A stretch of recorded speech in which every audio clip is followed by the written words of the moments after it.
Hello, hello, hello. I have no idea if this thing is on or if it's working. I've never actually done a voice video before. What incarnation am I supposed to say? Well, here's a small little update on what's been going on. So instead of me spending 3 whole days on a 3 minute video, because yes, instead of doing that, I thought it'd be easier just to do a little voice audio instead. Terribly sorry about the audio quality. Now, a little small update on what's been going on. CPT is still kidnapped by Grimm, and Lana is not happy about that remotely. So they go to their world constantly and search for him because they miss him. I don't know, but I don't know. The creators of the OC said that they were like a yonder or something. I don't know. And because of this very reason, wait, crap. This is so much easier in my head. How on earth do they do this? I should have made a script or something. That would have been easier. But in that world, they found a scientist who constantly is annoying them because the council obviously has scientists for their technology as well.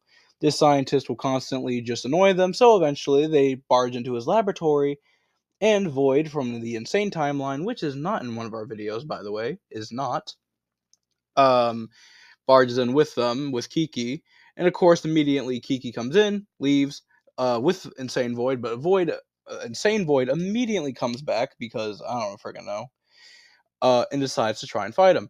But of course, because Tech, oh wait, no, blah, blah, blah, sorry, um, but of course, the scientist is not going to go down so easily. So what he does is just plays a certain frequency made by Tech, the council member. The counselor Tech loves making music, and in turn will make music that is able to do stuff like the brown note, for example. But this time will not do that. It will make your body weak, it will hurt your insides, and you will almost die from it. And because of this very reason, Insane Void almost dies. But because the experiment shall not go to waste, the scientist decides to put him on a testing tube, interrogating him about information how he got to their timeline. Because of this very reason, um, he learns about this relic that lets him travel between times with a god known as Timer. And because of this, he decides to, before he can get any more information on how he got this said relic, he immediately offs himself in the testing tube. I mean, the scientist was going to kill him anyway, but like after he got the information, of course. Then after this, Kiki and the others show up, and well, no, my bad. Lana, no, my bad. Again, Kiki and them show up, and of course, with this data, he sends it to the council. But of course, as he's about to go speak to the council directly, he immediately gets interrupted by Timer himself. They have a small chat, and because he realizes that if he doesn't stay around any longer, if he stays around any wrong, it, if he stays around any longer, he is going to, well, be interrogated and the information will be out of him and all that. And because of that very reason, he decides to jump down the elevator shaft and fake his death. And of course, whenever goes down there to check if he's dead, he's not moving, but he's still breathing and all that, hoping that they would just leave him alone. Kiki, on the other hand, sees a dead body and he's like, well, time to take your soul. So that's exactly what happened. She took his soul and basically made him a newborn all over again. But of course, he's supposed to be born, so now the nanobots in his body just deform and he's dead. Now then, a new scientist who was his apprentice just takes a job and just does his job, but of course much more poorly because he has no idea what's going on. And because of this, well, he kind of forget about him. Gonna be honest, for one reason. In the afterlife, before he gets reborn, he gets interrogated. He has a small conversation with Agatha, a person who decides if you're getting reborn or not. I rephrase that wrong. A person who just gives side effects to those who get reborn because it's unnatural. And after a long argument between this scientist and Agatha, um, they finally settle an agreement. As long as the deal is that as long as it does not interfere with his work, um, she can call him for anything, any sort of favor, and so forth, as long as it does not interfere with his plans and work. And of course, there was no side effect. Just fine.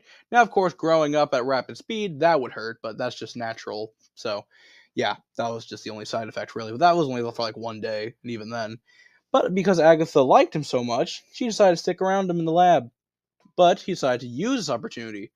He got random gems that he found around the place that could store energy and asked her to hold them and put her in a testing tube, only for a short while.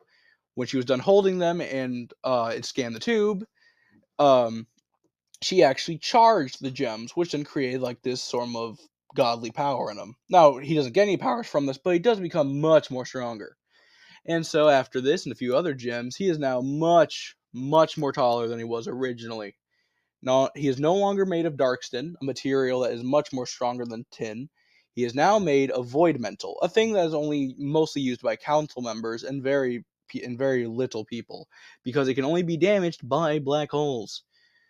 Or if you're acid for some reason, specifically for like 38 hours for some reason. I don't know why. It's just ruins the whole point of void mental, but whatever. It's fine. So after this, um, he decides to go against the council and do his own thing. Thanks to the powers of Agatha that he asked for, not only be undetectable, but he can also glitch his way through cameras and so forth. Because of this ability, he's basically undetectable by the council, which is really nice for him. So, while he was powering up, he realized a guard walked in on him, and so decided to make him an experiment. Put him in a testing tube, put in some rocks, and after a bit of experimenting later, what do you know? You now get a person named Mist, who has serious lightning powers, but they're kind of like black hole lightning bolts. It doesn't really make a lot of sense, but just go with it. I don't heckin' know. And because of this, he is much more stronger. Only problem is this guard, aka now Mist, does not have the best aim at all. So that's just kind of a waste of an experiment. And then, after this, he found a way to kill Kiki. So they decided to go into space, find Kiki, and so forth. After this, they actually managed to capture her. And then kill her, of course, by doing this with the lightning bolts. And then, of course, the scientists came up with this device that was able to freeze acid at alarming rates that went below 0 when hit. So they decided to kill her. And because of this, well, he got super weakened because turns out Agatha, Eve, and Kiki are all tied together. And because of this, now Agatha is dead, which is bad for Mr. Scientist Boy. So now he is having random side effects because she is now dead.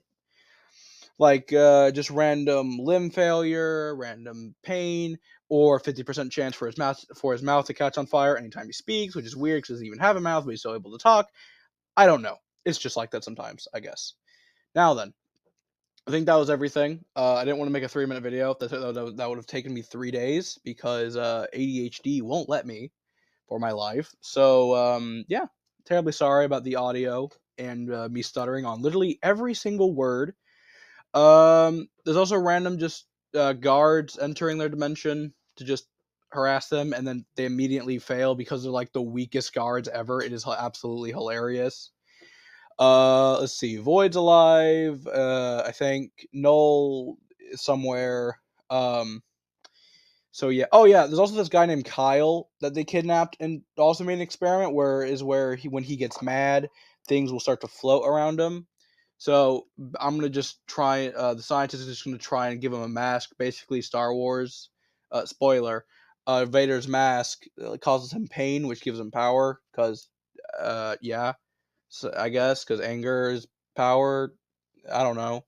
So yeah, that should be everything. I don't think I'm forgetting anything. I just wanted to say that. So bye.